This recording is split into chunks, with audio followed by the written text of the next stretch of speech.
நாங்கள் நன்றி சொல்கிறோம், நன்றியோடு துதிக்கிறோம், ஸ்தோத்தரிக்கிறோம். ஆண்டவரை, எங்கள் அன்பின் தெய்வமாம் கர்த்தராகிய இயேசு கிறிஸ்துவே, வாசித்த வசனங்களை கர்த்தாவே நீர் எங்களுக்கு நீர் கேட்டபடியால் நாங்கள் நன்றி சொல்கிறோம், நன்றியோடு துதிக்கிறோம், ஸ்தோத்தரிக்கிறோம். ஆண்டவரே, நீர் அந்த நாட்களில் பூமியில் ஊழியம் செய்த பொழுது ஆண்டவரே, நான் யார் என்று இந்த ஜனங்கள் சொல்கிறார்கள் என்று சொன்ன இடத்தில் தகப்பனே, அப்போஸ்தலனாகிய பேதுரு சொல்கிறான், நீர் ஜீவனுள்ள தேவனுடைய குமாரனாகிய கிறிஸ்து என்று சொல்லி கர்த்தாவே வெளிப்படுத்தப்பட்ட அந்த வார்த்தையின் மேல் ஆவணராக இயேசு கிறிஸ்து சகல காரியங்களையும் கர்த்தர் வெளிப்படுத்தி வந்தபடியால் நாங்கள் உமக்கு நன்றி சொல்கிறோம், நன்றியோடு துதிக்கிறோம், ஸ்தோத்தரிக்கிறோம்.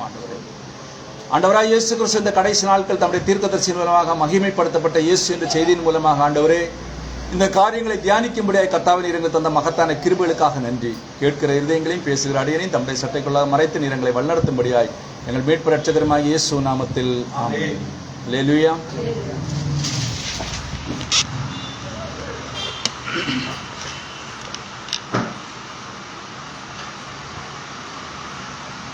கிறிஸ்துவுக்குள் அன்பானவர்களே, கர்த்தராகிய இயேசு கிறிஸ்துவின் நாமத்தில் என் அன்பின் வாழ்த்துக்கள். போன வாரம் நம்ம தியானித்தோம். தீர்க்கதரிசி சொல்றார், என்ன சொல்றாருன்னா, நான் எங்கே அடக்கம் பண்ணப்பட வேண்டும்? எங்கே அடக்கம் பண்ண வேண்டும்? கிறிஸ்துவுக்குள்ளாக அடக்கம் பண்ணப்பட வேண்டும். அப்போ அதே விசுவாசம் தான் மனவாட்டிக்குள்ள இருக்கணும். நம்ம எங்க அடக்கம் பண்ணப்பட வேண்டியவர்களா இருக்கிறோம்? கிறிஸ்துவுக்குள்ளாக. கிறிஸ்துவுக்கு புறம்பாக ஒன்றுமே நமக்கு தேவையே இல்லை. அதான் சொல்றாரு, அந்த உயிர்த்தல் நடப்பதற்கு 4000 வருடங்களுக்கு முன்னதாகவே அந்த தீர்க்கதரிசி எப்படியாக கண்டான் என்பதை குறித்து நான் சிந்தித்து பார்க்கின்றேன். வெளிப்படுத்தப்பட்ட ஆவிக்குரிய சத்தியத்தின் பேரிலே விசுவாசம் வைத்திருந்த அவர்கள் ஏமாற்றம் அடைந்தனரா என்று பார்ப்போம். 4000 வருடங்களாக, அதாவது இயேசு கிறிஸ்துவின் வருகைக்கு முன்பாக 4000 வருடங்களாக வெளிப்படுத்தப்பட்ட அந்த ஒவ்வொரு வார்த்தைகளை விசுவாசித்து அநேக தேவனுடைய ஜனங்கள் வாழ்ந்து கொண்டே இருந்தார்கள். அதான் தீர்க்கதரிசி சொல்றார் பாருங்க, ஏற்ற காலத்திலே இயேசு வந்தார், ஒரு கன்னியின் மூலமாக பிறந்தார், ஒரு மாட்டுத் தொழுவத்தின் வாசல் வழியாக வந்தார், மரண தண்டனையின் மூலமாக வெளியே சென்றார்.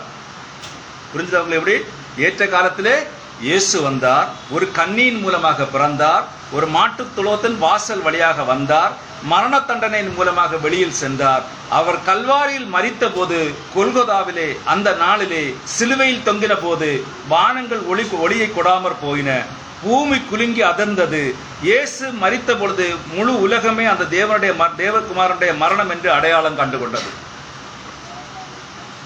என்ன சொல்றாருன்னா, இயேசு கிறிஸ்து செய்றாரு, ஒரு கன்னியின் மூலமாக பூமிக்கு வந்தார், ஒரு மாட்டுத் தொழுவத்தின் வாசல் வழியாக வெளியே வந்தார், மரண தண்டனையின் மூலமாக என்ன செய்றாரு? வெளியில சென்றார். பாருங்க, மாட்டுத் தொழுவத்தின் வாசல் வழியாக உள்ள வாராரு, மரண தண்டனையின் மூலமாக என்ன செய்றாரு? வெளியில் செல்கிறார். இந்த உலகம் முழுவதுமே அவருடைய மரணத்துக்கு என்ன செய்து? சாட்சியாக இருந்தது. என்ன செய்தது? பூமி என்ன செய்தது? இருள் அடைந்தது. ஒருவர் என்னிடமாக, நீங்கள் அதை நம்புகிறீர்களா என்று கேட்டார். ஆம் ஐயா, அப்படிப்பட்ட காரியங்கள் உண்டு என்று நான் என்கிறேன், நம்புகிறேன் சொல்றார். ஏன்னா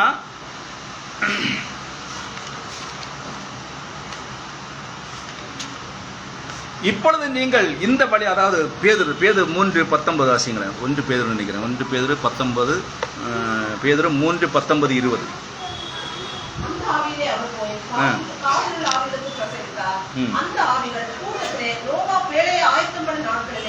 தேவன் நீடிய பொறுமையோடு காத்திருந்த போது கீழ்ப்படியாமல் போனவைகள் அந்த பேழையிலே சிலராகி 8 பேர் மாத்திரம் பிரவேசித்து ஜனத்தினாலே காக்கப்பட்டார்கள். பாருங்க, இப்பொழுது நீங்கள் இந்த வழியில் செல்வீர்களானால், சற்று கூர்ந்து கவனியுங்கள். நீங்கள் இந்த வழியில் செல்வீர்களானால் முதலாவது பரிணாமமானது மரித்தவர்களின் ஆவிகள் இருப்பவே ஆகும். என்ன சொல்றாரு? மரித்தவர்களுடைய ஆவிகள் இருப்பது. இப்ப நாம் மரிக்கிறோம், இல்ல நான் மரிச்சிட்டேன். இந்த பூமியில தன் போன போக்குற வாழ்ந்தேன்னா எங்க போய் சேருவேன்? இப்ப என்ன சொன்ன, இந்த பாதாளத்துக்கு தான். இல்லைன்னா எங்க போய் சேருவேன்? பரதீஸ். அப்ப இங்க சொல்றாரு பாருங்க, முதலாவது பரிணாமமானது மரித்தவர்கள் ஆவிகள் இருப்பையாகும். பேதுரு அதை குறித்து பேசுகிறான். பூர்வத்திலே நோவாவின் நாட்களிலே பொறுமையோட காத்திருந்த பொழுது கீழ்படியாமற் போய் காவலில் இருக்கின்றன. எங்க போய் இருக்குதுப்பா?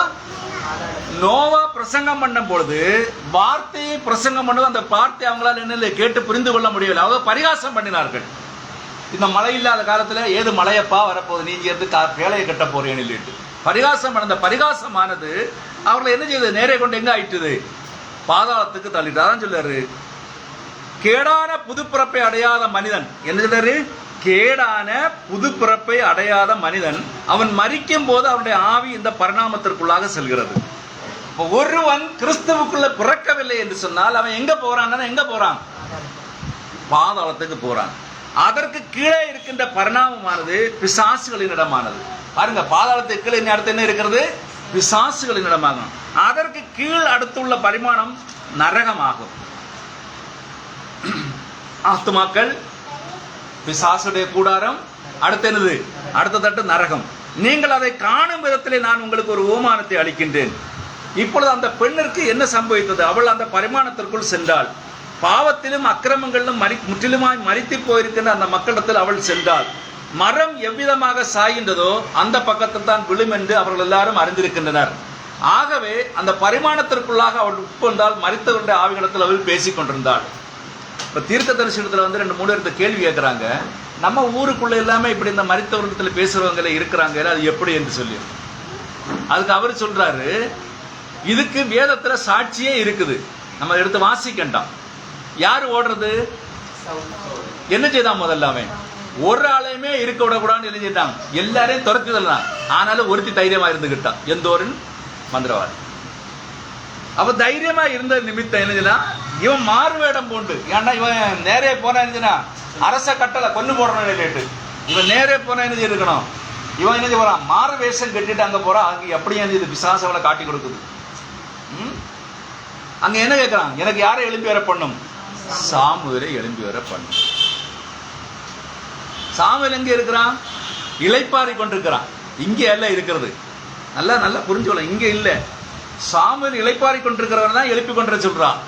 ஆனா இங்க தீர்க்கதரிசியை கேட்கிறவர்கள் இருக்கிறாங்க, அவரிடத்துல நேரடியாவே வந்து பேசுறாங்க. நீர் இந்த ஆவியினாலதான் இந்த கிரியெல்லாம் செய்கிறான். எந்த ஆவினால?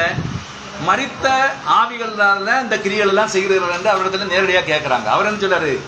நீங்க வேதத்துக்கே கடந்து செல்லுங்கள். எந்த ஒரு காரியத்தை எடுத்தாலும் எங்க போனோம்? வேதத்துக்கு கடந்து செல்லுங்கள். இப்ப அது சொல்றாரு, இப்பொழுது இந்த வழியாக செல்வோன் முதல் காரியம் என்னவென்றால், மரித்து மறுபடியுமாக உயிரோடு எழுந்த மனிதனுடைய ஆவி கிறிஸ்து, அந்த பரிசுத்த ஆவி, அதுதான் விசுவாசிக்கு இயல் விளக்கை செல்வாக்கை செலுத்துகிறது. இப்போ ஜீவனோடு வாழ்ந்து கொண்டிருக்கிற ஒவ்வொரு மனுஷனுக்குள்ளேயும் கிறிஸ்து எப்படி ஜீவிக்கின்றாரோ அதே போலதான் அவை இளைப்பாரி கொண்டிருக்கிற இடத்திலையும் அவனுக்குள்ள அவர் ஜீவித்துக் கொண்டிருக்கிறார். ஏன்னா அவன் என்ன நினைச்சிட்டு இருக்கிறான்? அவனுடைய சிந்தையில் என்ன இருக்கும்? ஆமீன் கர்த்தரா இயேசுவே வாரும். ஏன்னா அவருடைய வருகையை எதிர்நோக்கி ஜீவிக்கிறவனாக இருக்கிறான். பூலோகத்துக்குரியவனும் பூமியில தன் போன போக்கில் வாழ்கிறவனும் இதை பற்றி சிந்திக்கிறவனுக்கு நேரமே கிடையாது. அவனுக்கு அதை பற்றி காட்டல. என்ன அநேகர் சொல்றாங்க, என்ன சொல்றாங்க? காசு பணம் இருக்குல்ல, நல்ல அனுபவிச்சு செய்யறோம், சத்து போயிடும். காசு பணம் இருக்குது, அனுபவிச்சு செத்துவன். நீ எங்க போற? நீ எங்கே போறாய்? அதான் போல, நீ எங்கே இருந்து வந்தாய், எதற்காக வந்தாய், எங்கே போகிறாய்? எங்கே போறன்னு உனக்கே தெரிய மாட்டேங்குது.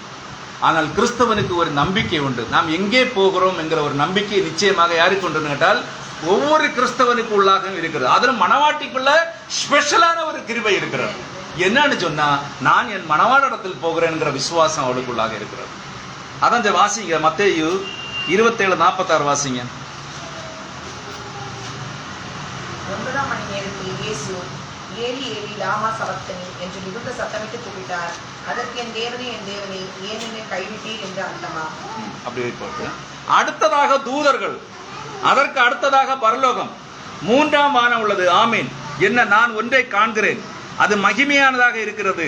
இயேசு கல்வாரியில் நம்முடைய பாவங்களுக்காக கிருபாதார வழியாக மரித்த போது அவர் ஒரு மனிதனாக மாத்திரம் மரிக்கவில்லை, ஆனால் ஒரு பாவியாக மரித்தார். மனிதனாட்டா மரித்தார். அவருங்க எப்படி மரித்தார்? அவரு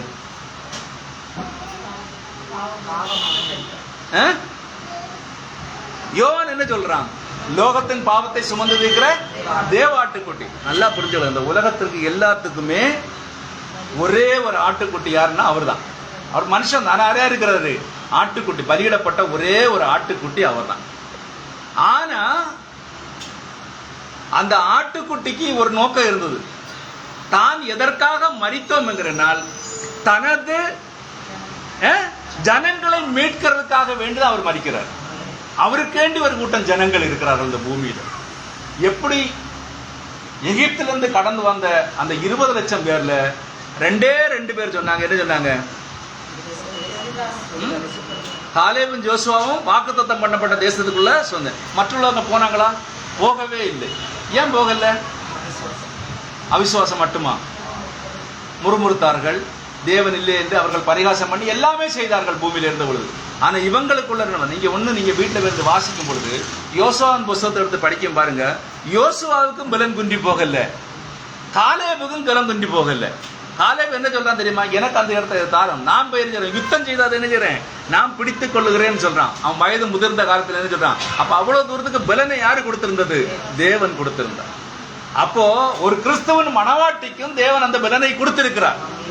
ஜீவனை அங்கு வைத்திருக்கிறார். ஆனால் பலன் அங்கு இருக்கிறது.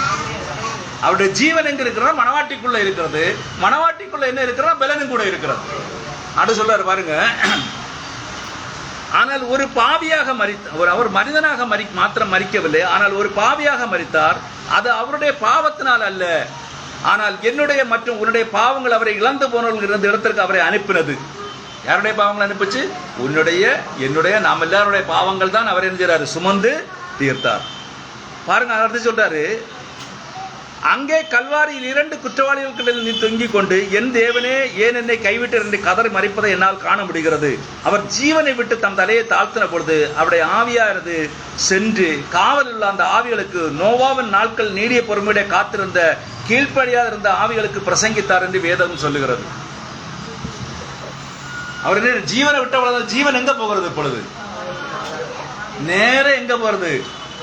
அப்போ நல்லா புரிஞ்சு கொள்ளுங்க, அவருக்குள்ள என்ன இருந்ததுன்னா அதுக்கு தீர்க்கதரிசன செய்தி அழகா கொண்டு வர்றார் பாருங்க. எப்படின்னா, அங்கே அவர் கதவை திறந்தார், மனம் திரும்பாத அந்த ஆவிகள் கூக்குரலிடவும் கதறவும் ஆரம்பித்தன. அவர், நீங்கள் ஏனோக்கு காலத்தை சேர்ந்தவர்கள், ஏனோக்கு யாரை குறித்து ஆவிக்கிற வெளிப்பாட்டை கொண்டிருந்தானோ அவர் நானே. இந்த யூதா 1:14 வாசிங்க. யூதா 1:14. ஆதாமுக்கு 7ஆம் தலைமுறையான ஏனோக்கும் இவர்களை குறித்து இதோ எல்லாருக்கும் நியாய தீர்ப்பு கொடுக்கிறதற்கும் அவர்கள் அவபக்தி உள்ளவர்கள் யாவரும் அவபக்தியாய் செய்து வந்த சகல அவபக்தியான கிரியைகள் நிமித்தமும் நமக்கு விரோதமாய் அவபக்தி உள்ள பாவிகள் பேசின கடின வார்த்தைகள் எல்லாவற்றின் நிமித்தமும் அவர்களை கண்டிக்கிறதற்கும் 1000 தமது பரிசுத்தவான்களோடு கூட கர்த்தர் வருகிறார் என்று முன்னறிவித்தார். யாரு முன்னறிவிப்பா? ஏனோக்கு முன்னறியும். அதான் சொல்றாருங்க பாருங்க. அவர் நானே உலகம் ஜலத்தினால் அழிவதற்கு முன்னர் 1000 தமது பரிசுத்தவான்களோடு கூட கர்த்தர் வருகிறார் என்று யாரை குறித்து பிரசங்கிக்கப்பட்டதோ நானே அவர். பாதாளத்துக்கு பேர் என்ன சொல்றாரு? ஏனோக்கு யாரை குறித்து சொன்னான்? அவர் தான் நான் சொல்றாரு பாருங்க. கன்னியில் பிறந்த தேவகுமாரன் நான் தான். இழந்து போனவர்களை மீட்க நான் கல்வாரியில் மரித்துள்ளேன். சர்வாங்க தகனபலியின் மேல் கீழே கொடுக்கப்பட்ட ஏனோக்கின் செய்தியை நீங்கள் ஏன் ஏற்றுக்கொள்ளவில்லை? அன்னைக்கு ஏனோக்குடைய செய்தி யாரும் ஏற்றுக்கொள்ளவில்லை. ஏனோக்கு எடுத்துக்கொள்ளப்பட்டான். ஏனோக்கு சஞ்சரித்துக் கொண்டு யாரோட எடுத்துக்கொள்ளப்பட்டான்? தேவனோடு கூட எடுத்துக்கொள்ளப்பட்டான். அப்ப பாருங்க, ஏனோக்குடைய ஜீவிதமும் மணவாட்டியுடைய ஜீவிதம் ஒன்று போல இருக்கிறது. மணவாட்டி ஒரு வார்த்தையை ஒரு மனுஷனுக்கு சொல்லும் பொழுது அந்த மனுஷன் ஏற்கிறன்னா என்ன ஆகிறான்? நியாய தீர்ப்பு உள்ளாக கடந்து செல்கிறான். நல்லா புரிஞ்சுக்கொள்ளுங்க.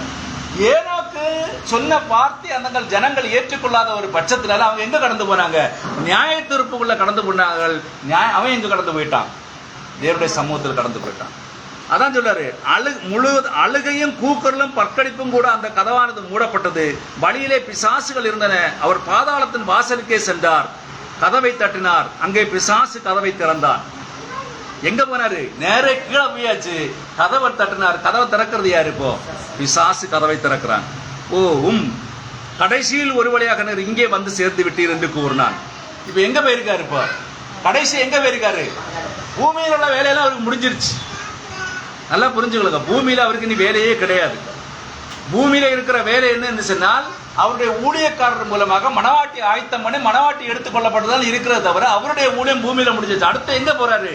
பாதாளத்துக்கு போனார். அங்க சொல்றாரு, நான் ஆபேலை கொன்ற போது உம்மை பிடித்து விட்டேன் என்று நினைத்தேன் என்று சொல்றான். என்ன சொல்றான்? இப்போ ஆபேலை கொன்ன உடனே நல்லா புரிஞ்சுக்கொள்ளுங்க, பிசாசு ரொம்ப கண்ணிங்கா இருக்கிறான். என்னன்னா, ஆபேலோட சாப்டர் முடிஞ்சு போச்சு, இனி திரும்ப என்ன வராது? ஒண்ணுமே வரான்னு சொல்லி. அப்ப நன்றாக புரிந்து கொள்ளுங்கள், காயினுக்குள் இருந்து கிரியை செய்தது யாது? பிசாசு. இப்ப காயினின் யாருடைய புத்திரன்? பிசாசு, சர்ப்பத்தின் வித்தாக இருக்கிறவர்கள். அவன் என்ன செய்றான்? அவன் என்ன செய்றான்? தேவனுடைய பிள்ளைகள் எங்க வராது? பூமியில பலிகி பெரியக்கூடாது என்று என்ன செய்றான்? அவனை தீர்த்து கட்டிட்டான். ஆனால் தேவன் ஒருவர் இருக்கிறார் என்பதை யாரும் மறந்து போனது? பிசாசு மறந்துட்டான் கொஞ்ச நேரத்துக்கு. ஏன்னா அடுத்த ஆதாமும் ஏவாளும் இணை சேர்ந்து யார் வர்றது? சேர்த்து வருகிறான். அப்பதான் நினைக்கிறாங்க கர்த்தருடைய நாமத்தை தொழுது கொள்ளார்கள். நல்லா புரிஞ்சு கொள்ளுங்க, கர்த்தருடைய நாமத்தை காயின் தொழுது கொள்ளவில்லை. யாரும் தொழுது கொண்டது? சேத்துடைய பிள்ளைகள் தான் கர்த்தருடைய நாமத்தை தொழுது கொண்டார்கள். அடுத்து சொல்றாரு பாருங்க, இங்க சொல்றான் பாருங்க, என்ன சொல்றானா, எபிரே பிள்ளைகளை அக்கினியில் சூளையில் நான் தூக்கி போட்ட போது உம்மை நான் பிடித்து விட்டேன் என்று நினைத்தேன்னு சொல்றாங்க. சாத்ராக்கு மேசாத் ஆபேத்துனாக எங்க விட்டு போட வச்சு? அக்கினியில போட்டாச்சு. அப்ப என்ன நினைச்சான்? இதோட முடிஞ்சு போச்சு, நீ யாரும் இல்லை, முடிஞ்சே போச்சுன்னு. நான் என்ன சொல்றாரு பாருங்க, நான் யோவானின் தலையை வெட்டின போது நீர் நிச்சயமாக என் கையில் வந்து விட்டீர் என்று நிச்சயித்திருந்தேன். ஆனாலும் கடைசியாக நீரே இங்கு வந்து சேர்ந்து விட்டீர். அவனுக்கு குதூகலமா இருக்கிறான். இப்ப கடைசியில் எங்க போய் நிக்கிறாரு? பாதாளத்துல போய் நிக்கிறான். அவனுக்கு குதூகலம். ஏன்னா இவங்க பூமியில எல்லா செயல்களையும் பாருங்க. காயின் ஆபேலை கொண்டான் இல்ல, யோபுக்கு நல்ல உபத்திரத்தை கொடுத்தான். எதுவும் செய்த முடிஞ்சதா? ஒண்ணுமே செய்ய முடியல. ஆண்டவராய் இயேசு கிறிஸ்துவே பரிசோதனை செய்தான். ஏதாவது செய்ய முடிஞ்சதா? அவர் எழுதியிருக்கிறேன்னு முடிச்சுட்டாரு. முடியாததுனால எங்க போறான்? யோவான் நினைக்கிறான், தலையை கொய்து கொண்டு போறதுக்குள்ள வழியே அவன் செய்துட்டான். இருந்து என்ன செய்ய முடியல, ஒண்ணுமே அவனால சாதிக்க முடியாதான்னு சொல்றாரு. அப்பொழுது அவர், சாத்தானே, நான் பரலோகத்திற்குரிய திறவுகோலை எடுத்து அப்போஸ்தலனாகிய பேதுருவுடன் கொடுத்தேன். இப்ப யாரு கொடுத்தாச்சு? நம்ம இப்ப வாசித்த வசனம் தான். பேதுருக்கு தான் என்ன கொடுத்திருக்கிறாரு? பரலோகத்தை திறக்கிறவுடைய திறவுகோல் பேதுருவிடத்துல தான் இருக்கிறத வரை இந்த பூமியில இருக்கிற எந்த ஊழியக்காரன கையிலையும் கிடையாது. நல்லா புரிஞ்சுக்கொள்ளுங்க. எல்லாம் சொன்னாங்க, இயேசு சொன்னார் நாங்கள் செய்கிறோம். இயேசு யாருடன் சொன்னார்? இயேசு, அதாவது இயேசு சொன்னார் நாங்கள் செய்கிறோம் என்று சொன்னால் இயேசு யாரிடத்தில் சொன்னார்? அதான் கேள்வி. தன்னுடைய அப்போஸ்தலத்தில் தான் கொடுத்திருக்கிறார் எல்லாத்தையும். பேதுருவிடத்துல கொடுத்தா தான் சொல்றாரு, பேதுருவிடத்தில் நான் பரலோகத்துக்குரிய திறவுகோல், பரலோகத்தை திறந்து பூமியில் இருந்து ஒரு ஆத்மா போடும் என்று சொன்னால் அது திறவுகள் யார் கையில் இருக்கிறது? பேதுருடைய கையில் இருக்கிறது. ஆனால் மரணத்திற்கும் பாதாளத்திற்கும் உரிய திறவுகளை எடுக்கவே நான் கீழே வந்துள்ளேன். இப்ப எதுக்கு வந்திருக்கிறாரு? மரணத்திற்கும். நல்லா புரிஞ்சுக்கொள்ளுங்க, சிலுவையில் அடிக்கப்பட்டாச்சு, ஜீவனை விட்டாச்சு. இவங்க எல்லாரும் நினைச்சாங்க, சாத்தான நினைச்சான் முடிஞ்சே போயிட்டாருன்னு. இவங்க என்ன செய்து கொண்டாங்க? அந்த சரீரத்தை மட்டும் கொண்டு எங்க வச்சாங்க? பரிமள தைலத்தோட சேர்த்து கல்லறைக்குள்ள வைத்தார்கள். அப்ப எல்லாரும் என்ன நினைச்சாங்க? சிலருக்கு ஞாபகம் இருந்திருக்கிறது, நான் இந்த கட்டடத்தை இடித்து போடுங்கள், 3 நாளைக்குள் நான் இதை எழுப்புவேன்னு சொன்ன சிலர் நினைச்சாங்க.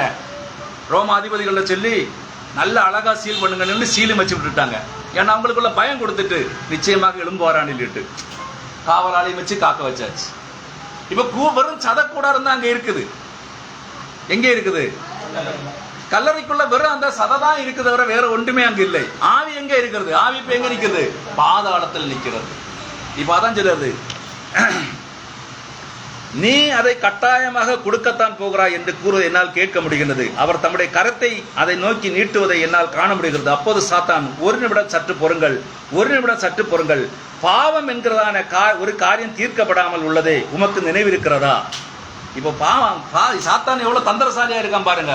அவன் ஆண்டவரிடத்துல கேட்கிறான், பாவம் என்கிற ஒரு காரியம் என்ன செய்யல, இன்னும் தீர்க்கப்படவே இல்லை. அவனுக்கு தெரியல, சிலுவையில அடிக்கப்பட்டு ரத்தத்தை சிந்தி, அதுக்கு அந்த சப்ஜெக்டை அழகா விளக்குறாரு பாருங்க. நீங்க பூமிக்கு கீழே வந்திருக்கிற பாவம் உள்ள காரியம் இன்னும் தீர்க்கப்படலையே, அது சொல்றாரு பாருங்க. அதற்கு அவர், இதோ பார், நான் கன்னிகையினால் பிறந்த தேவகுமாரன், கிரயமானது செலுத்தப்பட்டாயிட்டது. அங்கே கல்வாரி சிலுவையில் என் ரத்தம் இன்னும் ஈரமாக உள்ளது. இனிமேலும் உன்னால் மக்களை ஏமாற்றிக் கொண்டிருக்க முடியாது. நான் கட்டுக்குள் எடுத்துக்கொண்டு வந்துள்ளேன் என்று கூறினார். ஆமீன். அவர் தம்முடைய கையை நீட்டி சாத்தானின் பக்கவாட்டில் தொங்கிக் கொண்டிருந்த திறவுகளை பிடுங்கி இழுப்பதை என்னால் காண முடிகின்றது. அதை எடுத்து தம் இடுப்பில் மாட்டி தொங்க விட்டார். பகல் விடிந்து கொண்டிருந்தது. அவர் திரும்பி செல்கின்றார். அவர் மேலே ஏறி புறப்படுகின்றார். அந்த 3 நாளைக்குள்ளாலேயுமே என்ன, மரணத்திற்கும் பாதாளத்திற்கும் உரிய எதுக்கு மரணத்திற்கும் பாதாளத்துக்குரிய திறகுகளை எடுத்துக்கிட்டு அவர் என்கிறாரு, எங்க வராரு? கல்லறைக்கு வந்து என்கிறாரு. கல்லறையிலிருந்து உயிரோட எழும்பி எங்க வர்றாரு? வெளியே காட்சி அளிக்கிறார். அதான் சொல்றாரு, நினைவில் கொள்ளுங்கள், வெளிப்பாட்டை பெற்றிருந்த இன்னும் சில மக்கள் அங்கே இருந்தனர். அடுத்து கொண்டு வர்றாரு பாருங்க பாயிண்ட் எப்படின்னு. யோபு, ஆபிரகாம், ஈசாக்கு, யாக்கோபு, பரதீசில் இருந்த எல்லாருமே உன்னதமான ராஜாவின் பிரசன்னத்திற்குள் செல்ல முடியாது இருந்தது. இப்ப எல்லாரும் எங்க இருக்கிறாங்க? இளைப்பாரி கொண்டிருக்க, பாதாளத்துல அல்ல, பரதீசுக்குள்ள இளைப்பாரி கொண்டுதான் இருக்கிறார்கள். இயேசு கிறிஸ்துடைய சிலுவை பாடு வரைக்கும் அவங்க எங்க இருக்கிறாங்க? இளைப்பாரி கொண்டுதான் இருக்கிறாங்க. அந்த மத்திய எடுக்கல 50, இந்த கடைசி அதிகாரத்துல 50ஆம் வசனமா. இயேசு மறுபடியும் ரகசியமாய் கூப்பிட்டு ஆரம்பித்தார். அப்பொழுது தேவாலயத்தின் திரைச்சீலை மேல் தொடங்கி கீழ் வரைக்கும் 2ஆக பிளந்தது. பூமியும் அதிர்ந்தது, கல்லறைகளும் பிளந்தது, கல்லறைகளும் திறந்தது. நித்திரை அடைந்திருந்த அநேக பரிசுத்தவான்களுடைய சரீரங்களும் இழந்திருந்தது. அவர் உயிரிழந்த பின்பு இவர்கள் கல்லறையை விட்டு புறப்பட்டு பரிசுத்த நகரத்தில் பிரவேசித்து அநேகருக்கு காணப்பட்டார்கள். பாத்தீங்களா, அழகா சொல்றாரு. இங்க சொல்றாரு, நினைவிக் கொள்ளுங்கள் சொல்லிடுறாரு. உன்னதமான ராஜாவின் பிரசனத்துக்குள் செல்ல முடியாது. ஏனென்றால் காலை வெள்ளாட்டுக்கடாவின் ரத்தத்தினால் பாவத்தை எடுத்து போட முடியாது இருந்தது. அது பாவத்தை மூட மாத்திரம் செய்தது. இவங்க எல்லாம் எதுக்கு கீழே இருந்தவங்க? எல்லாரும் பலிகளை செலுத்திக்கிட்டு பலிகளுக்கு கீழே இருந்தவங்க. எதுக்கு கீழே இருந்தாங்க? பலிகளுக்கு கீழே இருந்தவர்கள். அதான் சொல்லுவார் பாருங்க,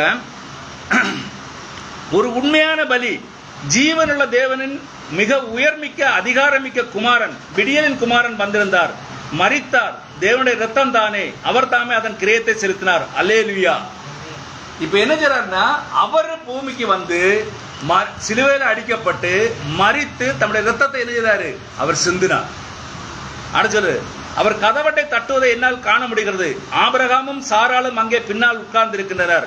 யோபு மற்றும் அவர்கள் எல்லாருமே, இதோ உங்களுக்கு தெரியுமா, சற்று முன்னர் பூமியின் மேல் ஏதோ சம்பவித்திருக்கிறது நினைக்கிறேன் என்று கூறியிருப்பார்கள். அவர்கள் கதவை தட்டினதை என்னால் கேட்க முடிகிறது. அப்போது அவர்கள் கதவை திறந்தனர்.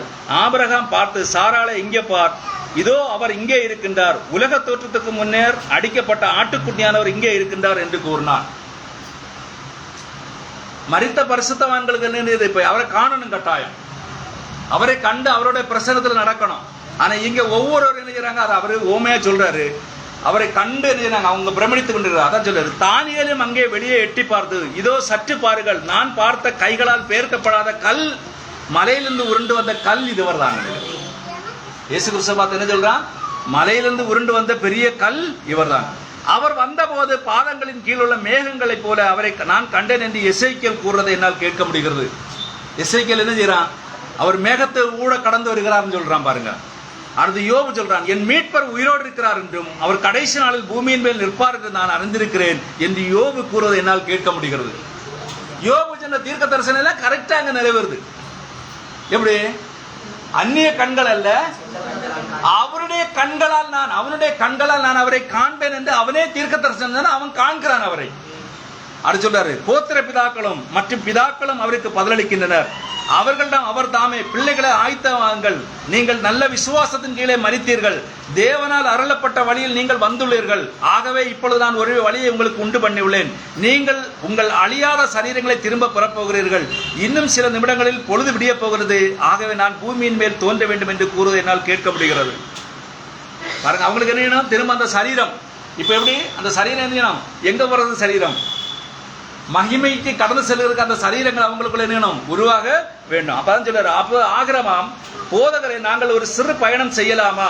அந்த பழைய நகரத்தை மிக விரைவில் சுற்றி பார்த்து அது எப்படி உள்ளது என்று காண விரும்புகிறேன் என்பதை கூறுவதை என்னால் கேட்க முடிகிறது. ஆபிரகாம் என்ன தோன்றுச்சு? அவர்கிட்ட கேட்கிறான், நான் வாழ்ந்த நகரத்தை கொண்டு போய் பார்த்துட்டு வரட்டுமான்னு.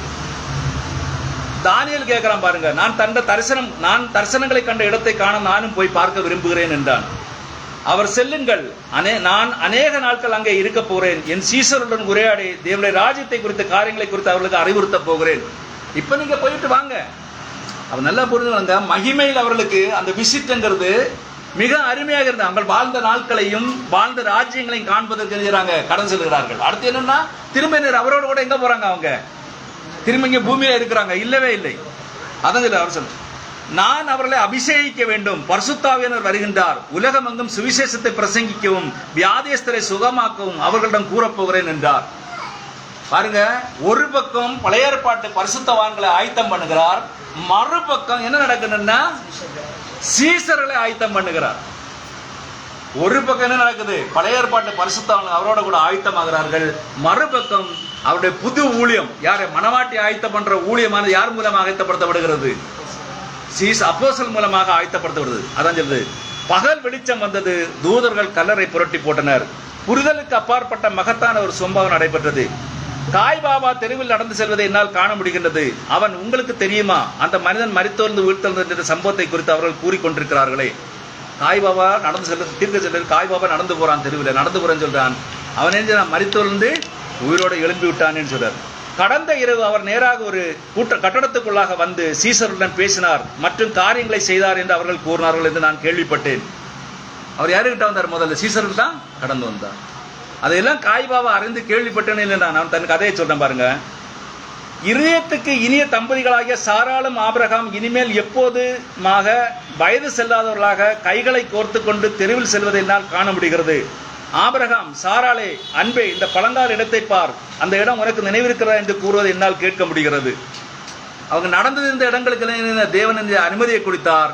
ஆனால் காய்பாவுக்கு என்னன்னா, ஜனங்கள் இப்படி சொல்லுகிறார்களே என்ற ஒரு சிந்தை அவனுக்குள்ளால் அங்கே ஏற்பட்டிருக்கிறது. ஆமாம், என் நினைவில் இருக்கிறது. சாலோமின் ராஜாவாகிய மெல்கிசேதேக்கை நீ அங்கே சந்தித்து யுத்தத்தில் கைப்பற்றின கொள்ளைகளில் அவருக்கு தசமாக கொடுத்தேன் அல்லவா. அவங்க மாறி மாறி பேசுறாங்க, சாராளும் ஆபிரகாமும். அப்போது காய்பாபா, அந்த இளம் தம்பதியர் யார்? இப்ப எங்க நிக்கிறாங்க? ஆபிரகாமும் சாராளும் அந்த எருசலேம் வீதிகளில் நடந்து செல்கிற காரியங்களை பார்க்கும் பொழுது காய்பாபா இருக்கிற அந்த இளம் தம்பதியர் யார்? சாராளை கவனி, அதோ நம்மை கவனித்துக் கொண்டிருக்கிறார்கள். கிறிஸ்து எப்படி சூழலுக்குள்ளாக வந்தாரோ அதே போல அவர்களும் மறைந்தனர். மகிமைப்படுத்தப்பட்ட சரீரம் பாருங்க, ஒரு மகிமைப்படுத்தப்பட்ட சரீரத்தை யாராலையும் அங்க பிடிச்சு வைக்க முடியவே இல்லை. பூமி பிடித்து வைக்க முடியல. ஏன் பிடித்து வைக்க முடியல? அவங்க இந்த உலகத்திற்கு உரியவர்கள் அல்ல. உலகத்துல வாழ்ந்தார்கள். யாருக்காக? அவருக்காக சாட்சியாக வாழ்ந்தார்கள், சாட்சியாக ஜீவித்தார்கள். அவருடைய நாமத்திற்கு மகிமையாக அவர்கள் பெரிய பெரிய காரியங்களை செய்தார்கள். எந்த இடத்துலையுமே அவங்க வெட்கப்பட்டு போக தேவன் விடவே இல்லை. ஆனால் என்ன செய்யறாருங்க, அவங்க துணிச்சலோட, தானியேலும் துணிச்சலோட கடந்து செல்கிறான். ஆபிரகாமும் சாராளும் துணிச்சலோட கடந்து செல்கிறார்கள். சாத்ராக்கு, மேசாக், நேகா எல்லாரும் கடந்து செல்கிறார்கள். யோபுவும் கடந்து செல்கிறான். எல்லா பழைய ஏற்பாட்டு பரிசுத்தவான்களும் என்ன செய்யறாங்க? கடந்து போறார்கள். ஏன்னா யாரையுமே இந்த பூமி என்ன செய்யல, பிடித்து வைக்க முடியவில்லை. நல்லா புரிஞ்சுக்கொள்ளுங்க. மெசேஜா தான். அந்த மெசேஜ் ஆஃப் அவர் என்னன்னா, இந்த நேரத்தில் இந்த செய்தியானது மனவாட்டிய உயிரோட எழுப்பி கொண்டு போகும். அதான் உண்மை. செய்தி தான் என்ன செய்யறது? மனவாட்டிய உயிரோட எழுப்பி கொண்டு போகும். அவளை இங்க பூமி என்ன செய்யுது? பிடிச்சு வைக்க முடியவே முடியாது. அப்போ அடுத்து இனி சொல்றாரு பாருங்க, 40 நாட்களுக்கு பிறகு அவர் தம்முடைய சீசர்களை அங்கிருந்து வெளியே கொண்டு வந்தார். அவர்களை ஆசீர்வைத்து, உலகம் எங்கும் போய் இந்த சுவிசேஷத்தை பிரசவிங்கள், நான் திரும்பவும் வரப்போகிறேன், உலக முடிவு வரைந்தும் சகல நாட்கள் நான் உங்களோடு கூட இருக்கிறேன் என்று சொன்னார். என்ன? சீசர்ல வெளியே கொண்டு வந்து அவங்களை கொண்டு மேலே போறாரு. இவங்களை வெளியே கொண்டு வந்தாரு. உலகத்தின் முடிவு வரைந்தும் சகல நாட்கள் நான் உங்களோடு கூட இருக்க போறேன்னு சொன்னார். வாசிங்கள் ஒரு வசனம், 68:18 சங்கீதம்.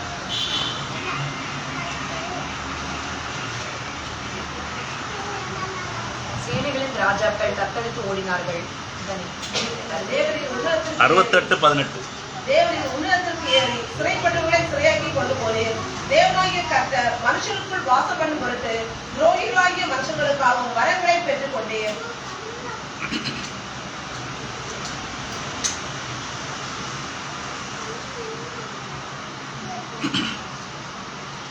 தேவனுடைய ரதங்கள் 10,000 1000 இருக்கு. ஆண்டவர் பரிசுத்த ஸ்தலம் சீனாவில் இருந்த வண்ணமாக அவைகளுக்குள் இருக்கிறார். தேவரீர் உன்னதத்திற்கு ஏறி சிறைப்பட்டவர்களை சிறையாக்கி கொண்டு போனீர்.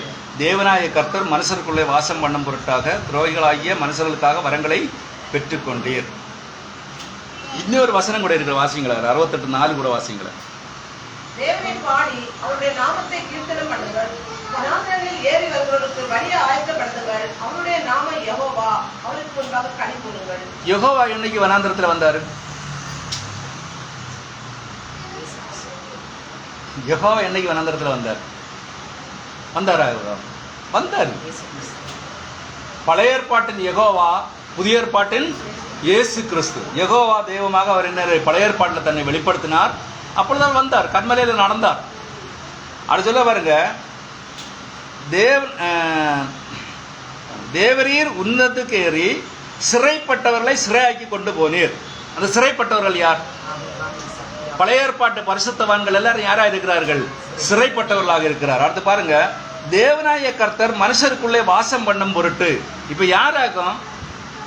மனுஷருக்குள்ள வாசம் பண்ணும் பொருட்டு யார் வந்தது?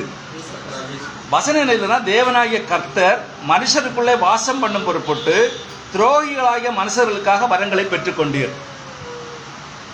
அவர் எங்க வந்தாரு? சிருஷ்டிகர்த்தராகிய தேவன் வரங்களை பெற்றுக்கொண்டு எங்க வந்திருக்கிறாரு?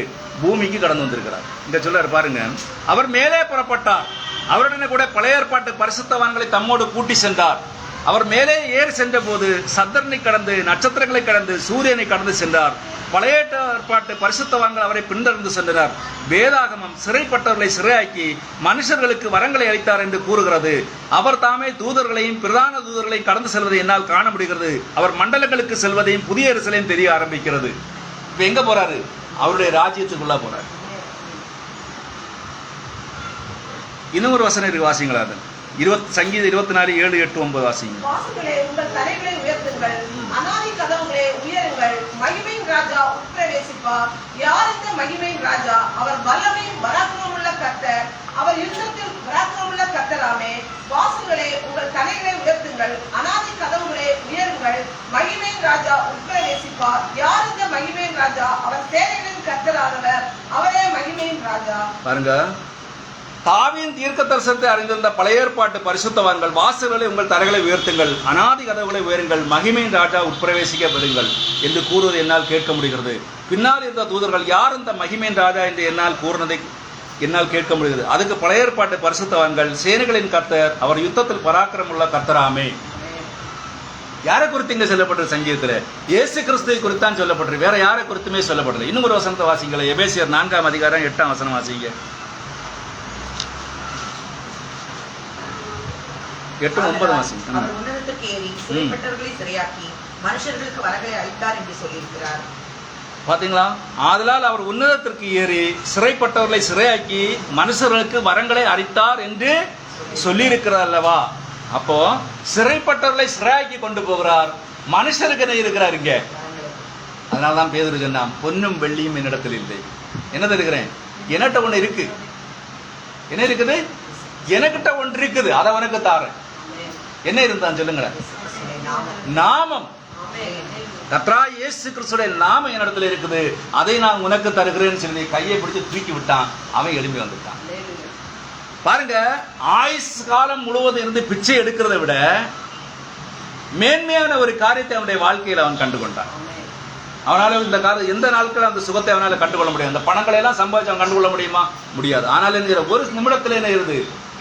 ஒரு பரிபூர்ணமான ஒரு விடுதலை அவன் பெற்று ஒரு பரிபூர்ணமான ஒரு மனுஷனாக காணப்படுகிறான்.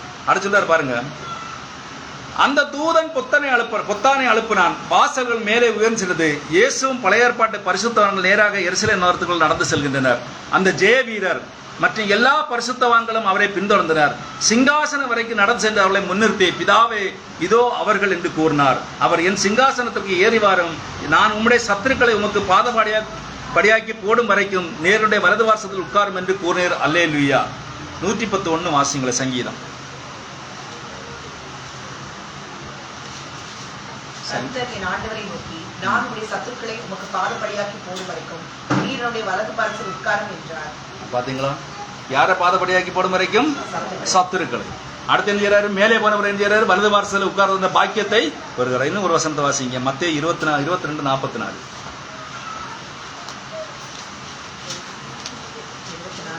22:44. அந்நாட்கள் குறைக்கப்படாதிருந்தால் இல்ல 22:44. நான் உம்முடைய சத்துருக்களை உமக்கு பாதபடியாக்கி போடும் வரைக்கும் நீர் என்னுடைய வலது பாரத்தில் உட்காரும் என்று கர்த்தர் என் ஆண்டவரோடே சொன்னார் என்று சொல்லியிருக்கிறானே. பாருங்க, அதுல ஒரு பெரிய கேள்வி மேலே இருக்குது. கிறிஸ்துவை குறித்து நீங்கள் என்ன நினைக்கிறீர்கள் என்று யாருடைய குமாரன் என்று கேட்டார். அவர்கள் தாவீதின் குமாரன் என்றார்கள். அதற்கு அவர், அப்படியானால் தாவீது பரிசுத்தாவினாலே அவரை ஆண்டவர் என்று சொல்லி இருக்கிறது எப்படி? அது ஒரு சப்ஜெக்ட். அது கீழே வருது. நான் உம்முடைய சத்துருக்களை பாதபடியாக்கி போடும் வரைக்கும் நீர் என்னுடைய வலது வாரத்தில் உட்காரும் என்று கர்த்தர் என் ஆண்டவரோட சொன்னார் என்று சொல்லியிருக்கிறானே. தாவீது அவரை ஆண்டவர் என்று சொல்லியிருக்க அவனுக்கு அவர் குமாரனாக இருப்பது எப்படி? இந்த கேள்வி நீங்க கேட்டா யாருமே செல்வங்க பதில் எழுத மாட்டாங்க. தாவீது அவரை ஆண்டவர் என்று சொல்லியிருக்க அவர் அவனுக்கு குமாரனாக இருப்பது எப்படி என்று யார்கிட்ட கேட்டாலும் கேள்விக்கு ஆன்சர் பண்ண மாட்டாங்க. நமக்கு அதுக்கு போகவும் வேண்டாம், சப்ஜெக்ட் அல்ல. ஆவிக்குரிய வெளிப்பாட்டை உடையவர்களாக இருந்து தேவனுடைய வார்த்தையின் பேரில் விசுவாசம் வைத்து இயேசு வருவார் என்று விசுவாசித்து இருந்த மக்களுக்கு அவர் நிச்சயமாக வந்தார். அப்ப நல்லா புரிஞ்சுக்கொள்ளுங்க, பழைய ஏற்பாட்டுல எல்லா பரிசுத்தவான்களும் யாரை எதிர்நோக்கி ஜீவித்திருந்தனர்? மெஸ்ஸியா. மெஸ்ஸியா யாரு? அபிஷேகம் பண்ணப்பட்டவர். அது யாரு? கர்த்தராகிய இயேசு கிறிஸ்து வருவார் என்று அவர்கள் விசுவாசித்து இருந்தனர். அவர் நிச்சயமாக வந்தார். இன்றும் அதே காரியத்தை தான் விசுவாசிக்கின்றனர். நாம இன்றைக்கு அதைத்தான் விசுவாசித்துக் கொண்டிருக்கிறோம். அதான் சொல்றாரு பாருங்க, அவர் மறுபடியும் வரப்போகின்றார் என்று விசுவாசிக்கின்றனர். இயேசு கிறிஸ்து நேற்றும் என்றும் மாறாதவராக இருக்கிற இந்த ஆவிக்குரிய வெளிப்பாட்டை உடையவர்களாக இருக்கிற நாம் இருக்கின்றோம். அவர் வல்லமை இப்பொழுது இங்கே இருக்கின்றது. அவருடைய ஆவி இப்பொழுது இங்கே இருக்கின்றது. அவருடைய சுகமளித்தல் இப்பொழுது இங்கே இருக்கின்றது. அவருடைய ரட்சிப்பு இப்பொழுது இங்கே இருக்கின்றது. நமக்கு தேவையாக இருக்கிற எல்லா காரியமும் சரியாக இப்பொழுது இங்கே இருக்கிறது. என்னெல்லாம் இங்கே இருக்குது? இப்போ அவருடைய வல்லமை இங்கே இருக்கின்றது. அவருடைய ஆவி இங்கே இருக்கின்றது.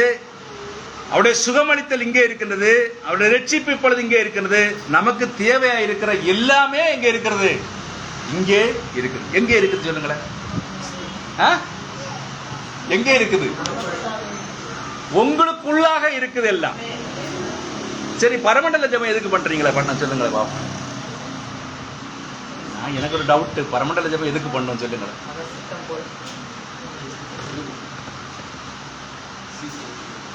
பரமண்டல ஜெபம் யாருக்காக சொல்லப்பட்ட சொல்லுங்க? மணவாட்டிக்காக. அப்ப என்ன சொல்றாரு அவரு? இப்ப செய்யப்படுகிறதா?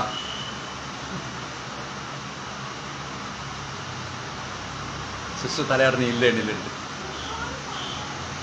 அப்ப நான் இன்னொரு திரும்ப ஒரு கேள்வி, உன்னதங்களில் அவரோடு கூட உட்கார்ந்து இருக்கிறீர்கள்.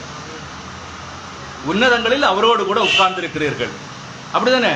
இப்ப உன்னதங்கள் நீங்க இங்கதான் இருக்கிறீங்க. ஆனா எங்க இருக்கிறீங்க? உன்னதங்களில் இருக்கிறீங்க. அப்ப பரலோகத்தினுடைய சித்தம் செய்யப்படுகிறது போல பூமியிலும் செய்யப்படுவான்னு சொல்லப்பட்டிருக்குது. அப்ப அது யாருக்காக செய்யப்படுகிறது?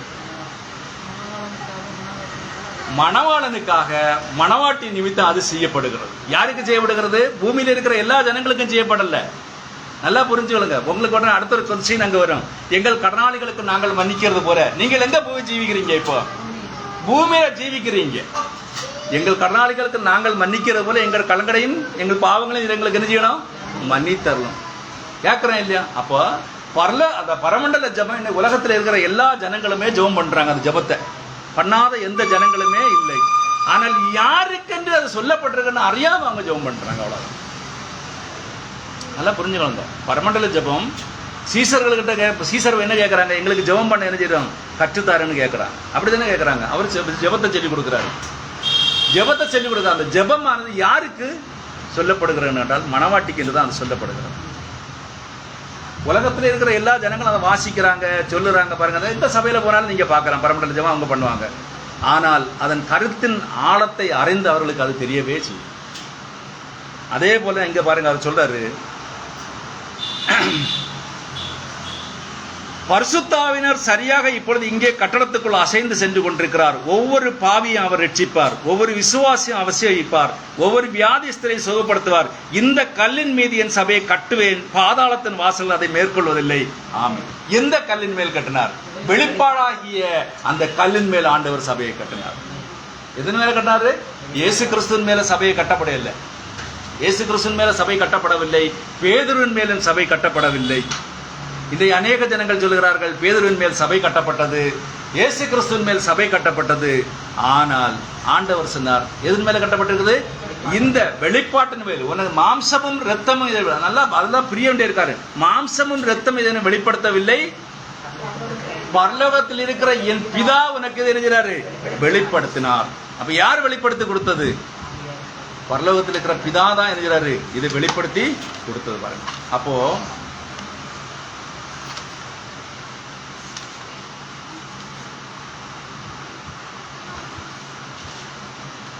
ஆண்டவராய் இயேசு கிறிஸ்து நம்முடைய தீசீதர்களுக்கு தெளிவாக தெரிஞ்சாரு, வெளிப்படுத்தி சொல்றாரு.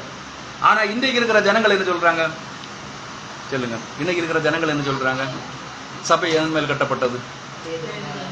பேதுரு மேல கட்டப்பட்டதுன்னு சொல்றாங்க, இயேசு கிறிஸ்துவின் மேல கட்டப்பட்டதுன்னு சொல்றாங்க.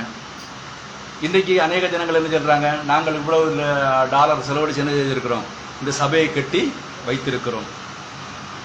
அப்போ உண்மையாக சபை எங்கே இருக்கு? சபை யாரு?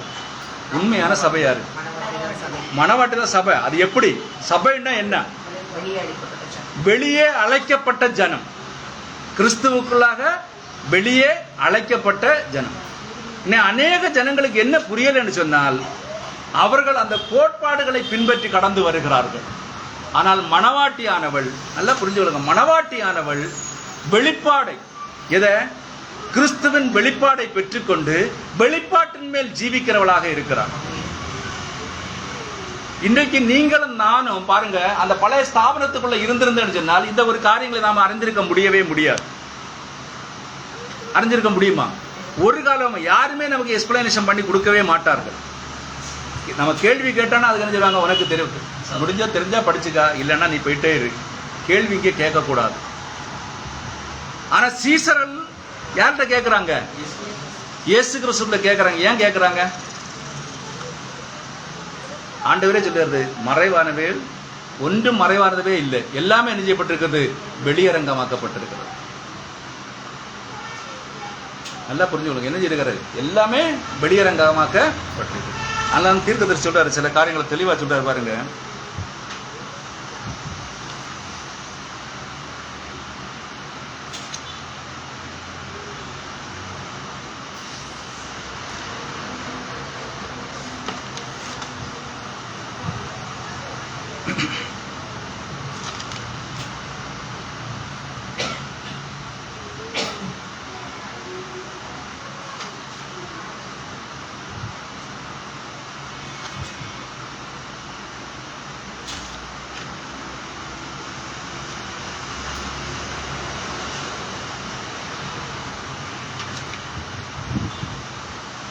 நிறைய பேர் கூறுவதானது, கத்தோலிக் சபை விசுவாசிப்பு என்றால் பேதுரு தான் அந்த கல். என்ன? பேதுரு தான் அந்த கல். அவர்கள் அந்த கல்லின் மீதுதான் சபையை கட்டுறார்கள் என்று விசுவாசிக்கிறார்கள். அவர்கள் சிலர் பேதுருவின் மேல் கட்டப்பட்டுள்ளது என்கிறார்கள். பேதுரு தான் அந்த சிறிய கல், அதன் மீதுதான் அவர்கள் சபையை கட்டுறார்கள் என்று கூறுகிறார்கள். சிலர் கூறுவது என்னென்றால், கிறிஸ்து அங்கே தம்மை குறித்து பேசுகிறார் என்றும் அதன் மீது தங்கள் சபையை கட்டியுள்ளதாக என்றும் கூறுகிறார்கள். இப்பொழுது நட்புடருடைய அந்த இரண்டு கருத்துக்களுடன் நான் ஒத்துப்போவதில்லை. ஏனென்றால் அவர் என்ன கூறினார் என்றால், தேவனிடத்திலிருந்து அனுப்பப்பட்டுள்ள ஆவிக்குரிய வெளிப்பாட்டின் மேல்தான் தம்முடைய சபையை கட்டுவதாக அவர் கூறினார் என்று நினைக்கிறேன். அந்த ஆதியாகமம் 4:3-4 வாசிங்களேன். சில நாள் சென்ற பின்பு காயின் நிலத்தின் கனிகளை கர்த்தருக்கு காணிக்கையாக கொண்டு வந்தான். ஆபேலும் தன் மந்தையின் தலையீச்சுகளிலும் அவைகளில் கொழுமையானவைகளிலும் சிலவற்றை கொண்டு வந்தான். ஆபேலையும் அவன் காணிக்கையும் கர்த்தர் அங்கீகரித்தார். யாரைய காணிக்கை அங்கீகரித்தாருங்க? ஆபேலின் காணிக்கை அங்கீகரித்தார் தான் சொல்லுது. இப்பொழுது நீங்கள் தாமே நோக்கி பார்த்து பிழைப்பீர்கள். வார்த்தையின் அடிப்படையினால் பிரசங்கிக்கப்படுகின்ற சுவிசேஷமானது பிரசங்கிக்கப்படுகின்ற நோக்கத்தை கேட்கும் பொழுது அது காரியத்தை முற்றுப்பெற செய்கின்றது. எது சொல்றாரு? வார்த்தையின் அடிப்படையில் பிரசங்கிக்கின்ற சுவிசேஷமானது பிரசங்கிக்க நோக்கி கேட்கும் போது அந்த காரியமானது முற்றுப்பெற செய்கின்றது. அது சரியான இடத்திலேயே நீங்கள் குணமாகிறீர்கள். அது மனம் சார்ந்த மனதால் இயக்கப்படுகின்றது அல்ல. ஏன்னா ஒரு பரிபூர்ணமான விடுதலைங்கிறது சரியான வெளிப்பாட்டின் மேல் தான் இருக்கிறது. எதுல இருக்கிறது? சரியான வெளிப்பாட்டின் மேல் தான் இருக்கிறது. அடுத்து சொல்றாரு, உணர்ச்சி பூர்வமாக எந்த ஒரு காரியங்களும் இங்க இல்லை. நீங்க ஆடி பாடி குதித்து ஒன்றுமே சாதிக்க போறதே இல்லை யாரும். இன்னைக்கு பெந்தேகோஸ்து சபையில் நடக்கிற போல ஆட்டம் பாட்டம் கொண்டாட்டம் எல்லாம் செய்து என்ன முடியாது, ஒன்றுமே நம்ம என்ன சாதிக்க போறதே இல்லை. ஆபிரகாமும் சாராளும் அந்த குழந்தையை பெறப்போகிறோம் என்ற காரியமானது மனதாலே சிந்திக்க பார்க்கப்படாத ஒன்றாகும். ஆனால் எப்படி ஆனாலும் அவர்கள் விசுவாசித்தார்கள். இன்றைக்கு நமக்கு என்ன இருக்கிறது? இன்னைக்கு நமக்கு என்ன இருக்கிறது? கொடுக்கப்பட்டிருக்கிறது விசுவாசம். என்ன விசுவாசம் நமக்கு கொடுக்கப்பட்டிருக்கிறது? கர்த்தராகிய இயேசு கிறிஸ்து வருவார் என்கிற விசுவாசத்துக்குள்ள நம்ம வாழ்ந்து கொண்டிருக்கிறோம். அப்படித்தானே?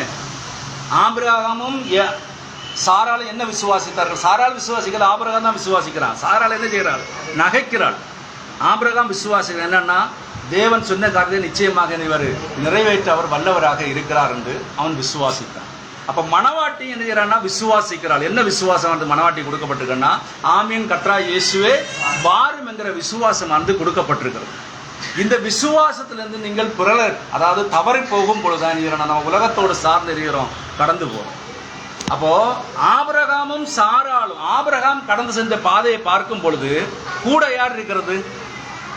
ஆபிரகாம் கூட ஒரு ஆள் இருந்து யாரு? லோத்து.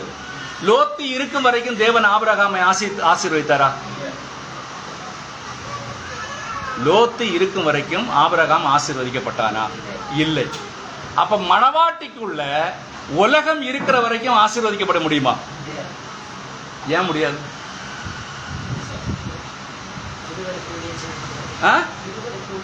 இருவருக்கு ஊழியம் செய்யுது, அப்படி அல்ல. சொல்லுங்க. ஆபிரகாமு கூட லோத்து இருக்கிற, அப்ப லோத்துட எண்ணங்களும் சிந்தைகளை எப்படி இருந்தது? லோத்துட்டு அவன் என்ன சொல்றான்? நீ வலதுபுறம் போனா நான் இடதுபுறம் போறேன், நீ இடதுபுறம் போனா நான் வலதுபுறம் போறேன். லோத்து அப்படியே பார்க்கிறான். சோவாருக்கு போற வழி எப்படி இருக்கிறது? மிக செழிப்பாக இருக்கிறது. அப்ப நல்லா புரிஞ்சுக்கொள்ளுங்க. கிறிஸ்துவுக்குள்ளாக நம்ம கடந்து வரும் பொழுது, ஒரு வெளிப்பாட பெறாம இருக்கும் பொழுது, நம்முடைய பார்வைக்கு உலகமானது எப்படி இருக்கிறது? செழிப்பா இருக்கிறது. வெளிப்பாடு இருக்கும் பொழுது, அதாவது ஆபிரகாம் சத்தத்திற்கு செவி கொடுத்தான், வெளிப்பாட்டை பெற்றுக்கொண்டான். அந்த வெளிப்பாட்டை பெற்றுக்கொண்ட ஒரே காரணத்தினாலதான் என்ன, இந்த பாதைக்குள்ள அவன் கடந்து வருகிறான். ஆனா லோத்துக்கு என்ன கிடைக்கல? வெளிப்பாடு கிடையாது. பாருங்க, நல்லா புரிஞ்சுக்கணுங்க. லோத்துக்கு வெளிப்பாடே கிடையாது. லோத்து எங்க போறான்னா நியாய தீர்ப்புக்குள்ள கடந்து போகிறான். எதுக்குள்ள கடந்து போகிறான்? நியாய தீர்ப்புக்குள்ள கடந்து போகிறான். நல்லா புரிஞ்சுக்கொள்ளுங்க. ஆபிரகாம் நியாய தீர்ப்புக்குள்ள கடந்து போகவே இல்லை. போனானா? ஆபிரகாம் போகல. ஏன்னா அங்கே இருந்தும் லோத்தை காப்பாற்றுகிறதுக்கு 2 தூதர்கள் தான் கடந்து சென்றாங்க அங்க. ஆனா எப்பவுமே ஆபிரகாமுடன் யார் இருந்தது? தேவன் இருந்தார். அப்ப மணவாட்டியை கூட யார் இருக்கிறனால் தேவன் இருக்கிறார். அவர் நேற்றும் இன்றும் என்றும் மாறாதவர். மணவாட்டியை கூட இருக்கிறார். என்னன்னா, அப்படியே நான் இந்த செயல ஒரு இடத்துல அந்த பாயத்தை சொல்லியிருந்தார். என்னன்னா, பிசாசு கேட்பான். எப்படி கேட்பான்னா, நீர் இதுவரையும் எதையுமே சிந்தவில்லையே, அது கரையாத சொன்ன அதை சொல்றாரு. அப்போ ஒரு ரோம வீரன் பாருங்க, அவருடைய கால்களில் ஒண்ணுமே முறிக்கப்படுகிற ஒரு வசனம் அங்கே சொல்றது, சங்கீதத்தில் சொல்லப்பட்டிருக்கும். இந்த வசனத்தின் பிரகாரம் அவன் அருக போற சமயத்துல, அதுக்கு போறதுல என்ன, ஈட்டினால் என்ன இருந்தது, அவருடைய விழாவில் என்ன குத்தி ரத்தமும் தண்ணீர் என்ன வெளியே வந்தது. அதனால்தான் அவர் சொல்றாரு, தீர்க்கதரிசி சொல்றாரு, அந்த ரத்தமானது இன்னும் காயாமல் எங்க இருக்கிறது? கல்வாரியின் மேல் இருக்கின்றது. பாருங்க, இங்கே ஆபிரகாமுக்கு வெளிப்பாடு இருந்தது, லோத்துக்கு வெளிப்பாடு. அதே போல இன்றைக்கு மணவாட்டிக்கு என்ன கொடுக்கப்பட்டிருக்கு? வெளிப்படுத்தப்பட்ட வார்த்தை கொடுக்கப்பட்டிருக்கிறது. ஸ்தாபனங்களுக்கோ உலகத்திற்கோ வெளிப்படுத்தப்பட்ட வார்த்தை கொடுக்கப்படவே இல்லை. ஏன்னா அவங்களுக்கு வெளிப்பாடுன்னா கொஸ்டின் போடுறாங்க. வெளிப்பாடுனா என்ன பிரதர்னு கேட்கறாங்க. என்ன சொல்ல முடியும் சொல்லுங்களேன், நீங்க சொல்லுங்க, எனக்கு ஒரு ஆன்சர் சொல்லுங்க. வெளிப்பாடுன்னா என்னன்னு கேட்கறாங்க. சொல்லுங்க, வெளிப்பாடுன்னா என்ன? வெளிப்பாடு எப்படி பெற்றுக்கொள்ள முடியும்? பரிசுத்தாவியை பெற்றுக்கொள்ள என்ன பெற்றுக்கொள்ளணும்? கர்த்தராகிய இயேசு கிறிஸ்து நாமத்தினால ஞானஸ்தானம் பெற்றுக்கொள்ளும் பொழுதுதான் பரிசுத்தாவியானவர் அங்கு உள்ளே வருகிறார். பரிசுத்தாவியானவர் உள்ளே வரும் பொழுதுதான் வெளிப்பாடானது ஒவ்வொரு மனுஷனுக்குள்ளே வருகிறது. பரிசுத்தாவியானவர் வந்தவர் தான் ஸ்தேவான் காண்கிறான், மகிமையை காண்கிறான். கல்லறையும் பொழுது என்ன காண்கிறான்? தேவ மகிமையை காண்கிறான். பரிசுத்தாவியை பெறாம இருந்தவர் காண முடியுமா? காண முடியாது. அடுத்து இன்னி ஒன்று, பரிசுத்தாவியை பெற்றதுனாலதான் அவன் என்ன செய்யறான்? இவர்கள் மேல் இவர்களுடைய குற்றங்களை மன்னித்தரலும், அவருடைய பாவங்களை மன்னித்தரலும் மன்றாட முடியும். அப்போ பரிசுத்தாவியும் வெளிப்படுத்துதலும் உங்களுக்குள்ள இருக்கும் பொழுது நீங்கள் ஒருவரை ஒருவர் மன்னிப்பீர்கள், ஒருவரை ஒருவர் குற்றம் சாட்ட மாட்டீர்கள். ஒருவரை ஒருவர் குற்றம் சாட்டுகிறீர்கள் என்றால் அங்கு எங்க என்ன இல்லைன்னா கிறிஸ்து இல்லை. ஒருவரை ஒருவர் குற்றம் சாட்டும் பொழுது அங்கே யாரு கிடையாது? கிறிஸ்து அங்கு கிடையவே கிடையாது. ஆனால் கிறிஸ்துவுக்குள் அன்பானவர்களே, மகிமைப்படுத்தப்பட்ட இயேசு, அவர் மகிமையில் அடுத்த சப்ஜெக்ட் இங்க 17ஆம் அதிகாரம் 1ஆம் வசனம் வாசிக்கும் பொழுது அவர் என்ன செய்யறாருன்னா, இதே சீசருக்கு தன்னை முழுவதுமாக என்ன செய்யறாரு? மகிமைப்படுத்தப்பட்டவராக அங்கு எடுத்து காட்டுகிறார். அந்த வாசிங்க 1-2 வாசிங்களை பார்ப்போம்.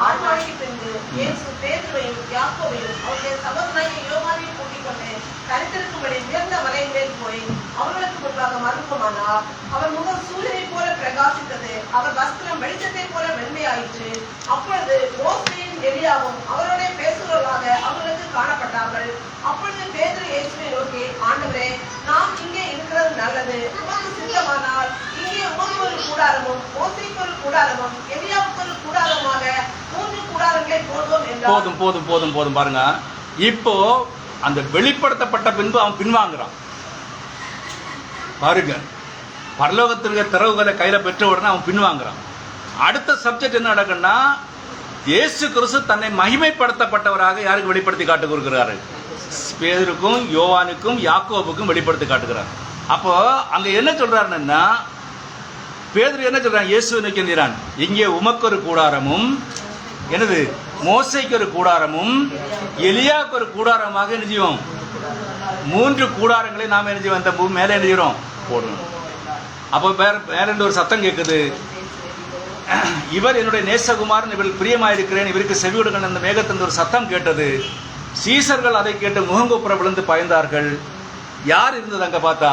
இயேசு வந்து அவர்களை தொட்டு எழுந்திருங்கள், பயப்படாதீர்கள். அப்ப யாரும் இல்லை, மோசையும் இல்லை, எலியாவும் இல்லை. மகிமைப்படுத்தப்பட்ட தேவன் மாம்ச ரூபத்தில் யாரையும் கிட்ட நிற்கிறார்? இப்போ அவங்கள பக்கத்தில் நிற்கிறார். பாருங்க, இவ்வளவு சம்பவங்கள் அங்கே நடந்த பின்பும் பேதுரு எப்படி தன்னை ஆண்டவராய் இயேசு கிறிஸ்துவை நீர் ஜீவனுள்ள தேவனுடைய குமாரனாய் கிறிஸ்து என்று சொன்னானோ, அதே தேவன் தன்னை மகிமைப்படுத்தப்பட்டவராக யாருக்கு காட்டி கொடுத்தார்? பேதுருக்கு தன்னை காண்பித்து கொடுத்தார். அதே தேவன் மணவாட்டிக்கு தன்னை மகிமைப்படுத்தவராக அவர் காட்டி கொடுக்க போகிறார். யாருக்கு? மணவாட்டிக்கு. யாரு? தன்னை என்ன மகிமைப்படுத்தப்பட்டவராக. என்ன வெளிப்பாடு பெற்றாச்சு? நீங்க வெளிப்படுத்தப்பட்ட வார்த்தைகளை பெற்றுவிட்டீர்கள். ஆனால் இனி யாரை காண வேண்டும்? மகிமைப்படுத்தப்பட்ட கர்த்தராகிய இயேசு கிறிஸ்துவை காண வேண்டும். அதுதான் யோவான் சொல்றான், ஆமீன் கர்த்தராகிய இயேசுவே வாரும் என்று சொல்றான். பாரு என்ன சொல்றான்? ஆமீன் கர்த்தராகிய இயேசுவே வாரும். அப்போ ஒவ்வொரு உண்மையான மணவாட்டிக்குள்ளையும் அவருடைய வருகையை நோக்கிற ஜீவிதம் இருக்கிறது. கர்த்தர் தாமே உங்களை ஆசீர்வதிப்பாராக. ஆமீன். அல்லேலூயா. நான் ஜெபத்துக்குள்ள நான் கடன் சொல்றேன். ஜெபி.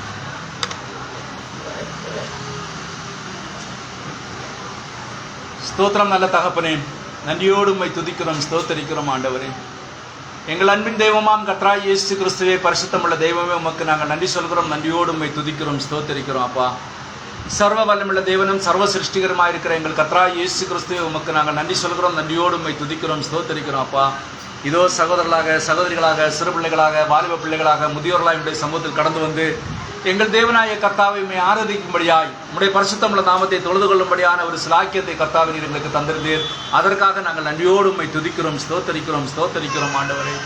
எங்கள் ராஜாதி ராஜாவும் கர்த்தாதி கர்த்தாவுமாய் இருக்கிற கர்த்தர் பெரியவராயிருந்து பெரிய காரியங்களை செய்து அதிசயங்களை செய்து அற்புதங்களை செய்து ஆச்சரியமான வழியில் எங்களை வழிநடத்துகிற சர்வ வல்லமுள்ள தேவனாய் இருக்கிறபடியால் உமக்கு நாங்கள் நன்றி சொல்கிறோம், நன்றியோடு உம்மை துதிக்கிறோம், ஸ்தோத்தரிக்கிறோம், ஸ்தோத்தரிக்கிறோம், ஸ்தோத்தரிக்கிறோம். அப்பா, இந்த நாளிலும் ஆண்டவராய் இயேசு கிறிஸ்துவே, ஹல்லேலூயா, நீர் மரித்து உயிரோடு எழும்பி ஆண்டவராய் இயேசு கிறிஸ்து எங்களுக்காக வெளிப்படுத்தப்பட்ட மகிமையின் தேவனாய் இதோ சீக்கிரமாய் வருகிறேன்னு சொல்லி இருக்கிறபடியால் உமக்கு நாங்கள் நன்றி சொல்கிறோம் ஆண்டவரே.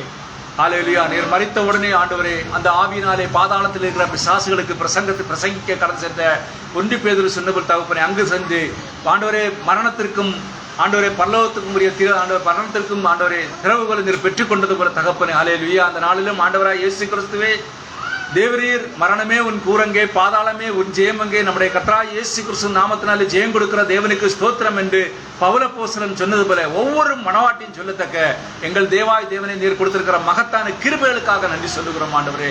உம்முடைய இரக்கங்களுக்காக நாங்கள் நன்றி சொல்லுகிறோம், உம்முடைய வழிநடத்தலுக்காக நாங்கள் நன்றி சொல்லுகிறோம் ஆண்டவரே. உம்முடைய வார்த்தையை பெற்றுக்கொண்ட அப்போஸ்தலர்கள் எல்லாம் ஆண்டவரே இரத்த சாட்சிகளாய் மரித்தது போல இந்த கடைசி நாட்கள் வாழ்ந்து கொண்டிருக்கிற ஒவ்வொரு தேவனுடைய பிள்ளைகளும் உம்முடைய வார்த்தைக்காக இந்த பூமியிலே சாட்சிகளாக ஜீவிக்க கர்த்தர் கொடுத்த மகத்தான நல்ல கிருபைகளுக்காக நாங்கள் நன்றியோடு உம்மை துதிக்கிறோம், ஸ்தோத்தரிக்கிறோம் ஆண்டவரே. என் தேவாதி தேவனே, பழைய ஏற்பாட்டு பரிசுத்தவான்களை அழைத்து சென்ற அதே தேவன் மீண்டும் வரப்போகிற அதே தேவனாய் இருக்கிறபடியால் ஆமீன் கர்த்தராகிய இயேசுவே வாரும் என்கிற ஆவியோடு நாங்கள் வாழ்ந்து உம்முடைய வருகையை எதிர்நோக்கி ஜீவிக்கிற ஒரு ஜீவிதத்தை இந்த கடைசி நாட்கள் கர்த்தாவே எங்களுக்கு தந்திருக்கிறேன். அதற்காக நாங்கள் உமக்கு நன்றி சொல்லுகிறோம் ஆண்டவரே. இந்த கடைசி மணி நேரம் இந்த 7ஆம் சபையின் காலத்திலே ஆண்டவராய் இயேசு கிறிஸ்துவே, ஹல்லேலூயா, இந்த சாயங்காலத்திலே வெளிச்சம் உண்டாகும் என்று சொல்லி தகப்பனே, அந்த வெளிச்சத்திலே நடக்கத்தக்க கர்த்தாவே எங்களுக்கு தந்திருக்கிற மகத்தான கிருபைகளுக்காக இரக்கங்களுக்காக நாங்கள் நன்றியோடு உம்மை துதிக்கிறோம், ஸ்தோத்தரிக்கிறோம், ஸ்தோத்தரிக்கிறோம் ஆண்டவரே. கர்த்தராகிய இயேசு கிறிஸ்துவே, நீர் மகிமைப்படுத்தப்பட்ட இயேசுவாய் ஆண்டவராய் இயேசு கிறிஸ்துவே, பழைய ஏற்பாட்டு பரிசுத்தவான்களுக்கு உம்மை வெளிப்படுத்த அதே தேவன், மகிமைப்படுத்தப்பட்ட அதே இயேசுவாய் நம்முடைய சீசர்களுக்கு ஆண்டவரே தம்மை வெளிப்படுத்தின அதே தேவன் மகிமைப்படுத்தப்பட்ட அதே தேவன் கர்த்தராகிய இயேசு கிறிஸ்துவின் நீர் நம்முடைய மனவாட்டிக்கு தம்மை வெளிப்படுத்த போகிறபடியால் உமக்கு நாங்கள் நன்றி சொல்கிறோம். நன்றியோடு உம்மை துதிக்கிறோம், ஸ்தோத்தரிக்கிறோம். ஆண்டவரே, எங்கள் தேவனே, உமக்கு நாங்கள் நன்றி சொல்கிறோம். இந்த ஆராதனை வேளையை கர்த்தர் முழுவதுமாய் பொறுப்படுத்திக் கொண்டீர். அதற்காக நாங்கள் உமக்கு நன்றி சொல்கிறோம். நன்றியோடு உம்மை துதிக்கிறோம், ஸ்தோத்தரிக்கிறோம். ஆண்டவரே, அருமையின் சபையின் விசுவாச குடும்பத்தார் யாவரையும் கர்த்தர் பொறுப்படுத்திக் கொண்டீர். அதற்காக நாங்கள் நன்றி சொல்கிறோம். நன்றியோடு உம்மை துதிக்கிறோம், ஸ்தோத்தரிக்கிறோம். ஆண்டவரே, இந்த உலகம் முழுவதிலும் இருக்கிற கர்த்தராகிய இயேசு கிறிஸ்துவின் பரிசுத்தமுள்ள நாமத்தை தொழுது கொள்கிற ஒவ்வொரு தேவனுடைய பிள்ளைகளையும் கர்த்தர் ஆசீர்வதித்து பலப்படுத்தினீர், வல்லெடுத்து இருக்கிற மகத்தான கிருபைகளுக்காக நாங்கள் நன்றி சொல்கிறோம். ஆமீன். கர்த்தராகிய இயேசுவே வாரும் என்கிற ஆவியோடு வாழ்கிற ஒவ்வொரு தேவனுடைய பிள்ளைகளையும் கர்த்தர் ஆசீர்வதித்தினீர், வல்லெடுத்தும்படியாக நாங்கள் ஜெபிக்கிறோம். அப்பா, எங்கள் ஐக்கியத்திலிருந்து வெளிநாடுகளிலும் வெளி மாவட்டங்களிலும் வெளி தேசங்களிலும் வாழ்ந்து கொண்டிருக்கிற ஒவ்வொரு தேவனுடைய பிள்ளைகளுக்காகவும் நாங்கள் நன்றியோடு உம்மை துதிக்கிறோம். கர்த்தராகிய இயேசு கிறிஸ்து நீர் அவர்களை ஆசீர்வதித்து பலப்படுத்தி உம்முடைய வழிகள் நீர் வல்லெடுத்தும்படியாக நாங்கள் ஜெபிக்கிறோம். ஆண்டவரே, எங்கள் இந்தியா தேசத்திற்காக நாங்கள் நன்றி சொல்கிறோம். எங்கள் தமிழ்நாட்டிற்காக நாங்கள் நன்றி சொல்கிறோம். இந்த கன்னியாகுமரி மாவட்டத்திற்காக நாங்கள் நன்றி சொல்கிறோம். இந்த கருங்கல் பட்டணத்திற்காக நாங்கள் நன்றி சொல்கிறோம். நாங்கள் வாழ்ந்து ஜீவிக்கின்ற ஒவ்வொரு கிராமங்களுக்காகவும் உமக்கு நன்றி சொல்கிறோம். ஆண்டவரே, அங்கே அந்த இடங்களிலே எங்களை நீர் சாட்சியாக வைத்து வழிநடத்தி வருகிற மகத்தான கிருபைகளுக்காக நாங்கள் நன்றி சொல்கிறோம். ஆண்டவரே, உன்னதமான தேவனே உமக்கு நன்றி. மகிமையின் தேவனே உமக்கு நன்றி. மாறாதவரே உமக்கு நன்றி. ஆண்டவரே, ஆம் கர்த்தாவே, உம்முடைய வருகை நாங்கள் எதிர்நோக்கி ஜீவிக்கிற தேவ பிள்ளைகளாய் ஆமீன். கர்த்தராகிய இயேசுவே வாரும் என்கிற ஆவியோடு வாழ தேவரீர் எனக்கு தந்த மகத்தான நல்ல தருணங்களுக்காக நாங்கள் நன்றியோடு உம்மை துதிக்கிறோம், ஸ்தோத்தரிக்கிறோம். ஒருமுறை கூட உம்முடைய பாதத்தில் எங்களை தாழ்த்தி தருகிறோம். ஆண்டவரே, உம்முடைய ஆவியானவர் செவ்வையான வழியில் நீர் எங்களை வழிநடத்தும்படியாய் நாங்கள் ஜெபிக்கிறோம். அப்பா, முற்றிலுமாய் உம்முடைய கிருபை எங்களை தாங்கட்டும். தொடர்ந்து நீர் வழிநடத்தும்படியாய் எங்கள் மீட்பர் இரட்சகருமாகிய இயேசு நாமத்தில் ஆமென். என் ஆத்துமாவே கர்த்தரை ஸ்தோத்திரி, என் முழு உள்ளமுடைய பரிசுத்த நாமத்தை ஸ்தோத்திரி. என் ஆத்துமாவே கர்த்தரை ஸ்தோத்திரி, கர்த்தர் செய்த சகல பாரங்களை மறவாதே. ஆமென். யாவரும் எழுப்பி நிற்போம். ஹல்லேலூயா, ஹல்லேலூயா, ஹல்லேலூயா, ஹல்லேலூயா, ஹல்லேலூயா, ஹல்லேலூயா, ஹல்லேலூயா, ஹல்லேலூயா, ஹல்லேலூயா, ஹல்லேலூயா, ஹல்லேலூயா, ஹல்லேலூயா. நன்றி இயேசுவே, நன்றி இயேசுவே, நன்றி இயேசுவே, நன்றி இயேசுவே. ஹல்லேலூயா, ஹல்லேலூயா, ஹல்லேலூயா, ஹல்லேலூயா. ஆசீர்வாதம் நம்முடைய கர்த்தராகிய இயேசு கிறிஸ்துவின் கிருபையும் இரக்கமும் சமாதானமும் அன்பும் அவர் வருகை மட்டும் நாம் அனைவரோடும் கூட இருப்பதாக. Amen. Hallelujah. Praise the lord Jesus.